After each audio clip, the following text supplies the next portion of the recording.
আমি নিজ হাতে আমার বোনের সংসারটা নষ্ট করেছি, আর এর দায় আমাকে সারা জীবন বয়ে বেড়াতে হবে, মৃত্যুর আগ পর্যন্ত। আমার 2টা সন্তান, তাও পঙ্গু।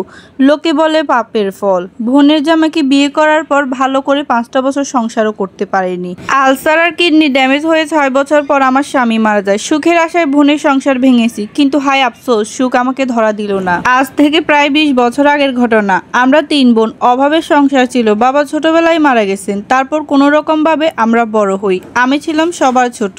আমার বড় আপার বিয়ে হয়, তাও এক শহরের ছেলের সাথে। খুব ভালো ঘরে বিয়ে হয়েছে, কোনো কিছুরই অভাব ছিল না। আপার বিয়ে হওয়ার পর থেকে আমরা সব অভাব অনটন কেটে যায়। আপা আমাদের খুব সাহায্য করতো, দুলাভাইও খুব সাহায্য করতো। যেখানে আমরা বছরের পর বছর ভালো জামা কাপড় পেতাম না, ঠিক মতো ভাত পেতাম না, সে আমরাই মাসে 2টা করে নতুন জামা নিতাম। বড় আপার বাসায় একা থাকতো। আমি আর আমার মেজো বোন গিয়ে আপার সাথে থাকতাম। মেজো আপা বেশি থাকতো না, আমিই বেশি থাকতাম। আমার আপার বিয়ে 2 বছর পার হয়ে যাচ্ছিল, কিন্তু কোনো বাচ্চা হচ্ছিল না। এটা নিয়ে আমার আম্মা আর মেজো বোন খুব চিন্তিত, কিন্তু আমি তেমন চিন্তা করতাম না। বড় আপার সুখের সংসার ছিল, কোনো কিছুরই কোনোদিন অভাব ছিল না। দুলাভাইকে যা বলতো তাই এনে দিত। আমার বয়স 17 বছর, মেজো আপার বয়স 19 বছর। বড় আপা তখন নিজের গহনা বিক্রি করে মেজো আপার বিয়ে দেয় এক প্রবাসী ছেলের সাথে।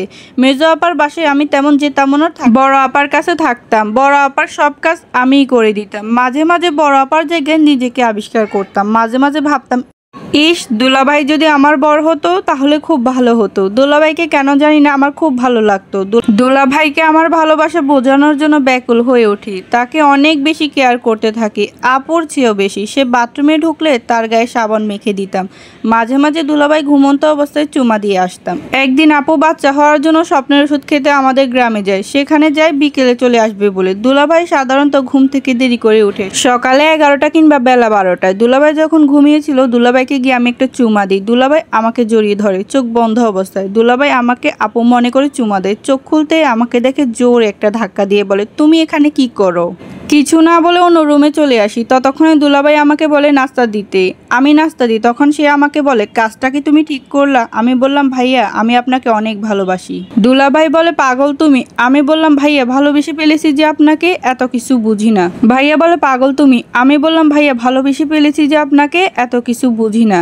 ভাইয়া বলে, তোমার বোন যদি এই ব্যাপারটা জানে কি হতে পারে বলতে পারো? যা হওয়ার হোক, আমি আপনাকে ভালোবেসে ফেলেছি। সত্যি কি তাই? ভাইয়া বলে, আমার জন্য কি করতে পারো? দুলাভাই বলে, তোমাকে কাছে পেতে চাই। আমি বললাম, হ্যাঁ, আমি আপনার বাচ্চার মা হতে চাই। আপা তো একটা বাচ্চাও দিতে পারলো না আপনাকে। দুলাভাই বলল, তাহলে তুমি দাও। যেদিন তুমি আমাকে বাচ্চা দিতে পারবা, বা যেদিন শুনি তুমি গর্ভবতীর সাথে সাথেই তোমাকে বিয়ে করব। আমি বললাম, আপনাকে পাওয়ার জন্য আমি সব করতে পারি। এরপর আমাদের সম্পর্ক আরো গভীর হলো। আমি মনে মনে চিন্তা করলাম, এই ঘর কিছুদিন পর আমার হবে, আমার পরিবার হবে। আমার পরিবার যদি আমাকে বিয়ে দেয়ও না, দুলাভাইয়ের মতো এত বড়লোক ছেলের কাছে দিতে পারবে না। রাতে আপা আসলো। আপাকে জিজ্ঞেস করি, আপা ওষুধ খেয়েছো? আপা বলল, হ্যাঁ রে, খেয়েছি। দোয়া করিস আল্লাহ যেন এবার আমাকে একটা বাচ্চা দান করে। আমি মনে মনে বললাম, আল্লাহ যেন তোমাকে কখনো বাচ্চা দান না করে। কিন্তু সামনাসামনি বলি, জি বোন, দোয়া তো সবসময় করি। আপা তখন জিজ্ঞেস করলো, কি রে, তোর দুলাভাই কই? আমি বললাম, বাইরে গেছে আপা। আপাকে ভাত দিলাম। আপা ভাত খেয়ে ঘুমিয়ে পড়লো। তারপর রাত 10টার দিকে দুলাভাই আসলো। ভাইয়াকে বললাম, ভাত দিব? তিনি বলল, হ্যাঁ দাও। তিনি ভাত খাচ্ছেন, আমি তার পাশে বসে আছি। আমি তাকে বললাম, আমাকে কয়েক লোকমা খাইয়ে দেন। সে প্রথমে রাজি হলো না, তারপর দিল। আমি বললাম, আমার কিছু টাকা লাগবে, আর জামা কাপড় কিছু নেই, আমার কিছু নতুন জামাও লাগবে। দুলাভাই বলে, তাহলে আজকে রাতে দরজা খোলা রেখো। আমি বললাম, আচ্ছা। তিনি আমাকে 2000 টাকা দিল। তারপর রাতে দরজা খোলা রাখলাম। গভীর রাতে তিনি আমার রুমে আসলো, কিন্তু আমার পিরিয়ড হয়ে যাওয়াতে তার সাথে আর কিছুই হলো না। পিরিয়ড হলে সাধারণত প্যাটের কথা আপাকে বলি। আপা দুলাভাইকে বলে তারপর এনে দেয়। কিন্তু দুলাভাই যখন সকালে বের হয়ে যাচ্ছিল, তখন তাকে বললাম, আমার জন্য প্যাট নিয়ে আসেন। তিনি রাতে ঘরে ফেরার সময় 2 প্যাকেট প্যাট নিয়ে আনলেন। ইদানিং আপাকে দুলাভাইয়ের সাথে বেশি সময় কাটাতে দেই না। আপাকে বিভিন্ন অজুহাতে ব্যস্ত রাখি। দুলাভাইকে আপার নামে নানান ধরনের মিথ্যা কথা বলতে থাকি। আপা যখন সামনে থাকতো না কিংবা কোথায় যেত, দুলাভাইকে নাম ধরেই ডাকতাম। আমার হিতাহিত বোধটুকুও চলে গেছিল। দুলাভাইকে বের হওয়ার সময় এটা ওটা আনতে বলি, তিনিও নিয়ে আসতেন এবং টাকাও দিতেন।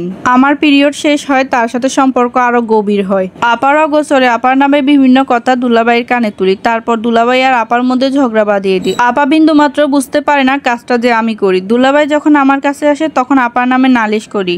আপা আমাকে সারাদিন কাজ করা, এটা এটা করায় ওটা করায়, তারপর আপনার পরিবার নামে আমার কাছে বদনাম করে, হ্যান ত্যান, এগুলো নানান কথা দুলাভাইয়ের কানে তুলতাম। যদিও এগুলো প্রায় মিথ্যা ছিল, দুলাভাইয়ের কানে একদম বিষিয়ে তুললাম। আর দুলাভাইও ইদানিং আমার উপর বিভোর হয়ে গেছে, কিন্তু বিয়ে করছে না। আমি কনসিভ করার চেষ্টা করতেছি। একবার দুলাভাইয়ের সাথে আপার ঝগড়া হয়, আপা রাগ করে আমার এক খালার বাসায় চলে যায়, আমাকে যেতে বলে, আমি বাহানা দিয়ে যাইনি। তখন আমার আর ভাইয়ের সম্পর্ক বেশ ভালোই কাটতেছে। আমরা আপার রুমে থাকতাম, আপার যত রকমের শাড়ি আছে সব আমি পরতাম। মনে মনে চাইতাম আপা আর যেন না আসুক, কিন্তু 5 দিন পর আপা চলে আসলো আর আমার সুখটাও শেষ হয়ে গেল।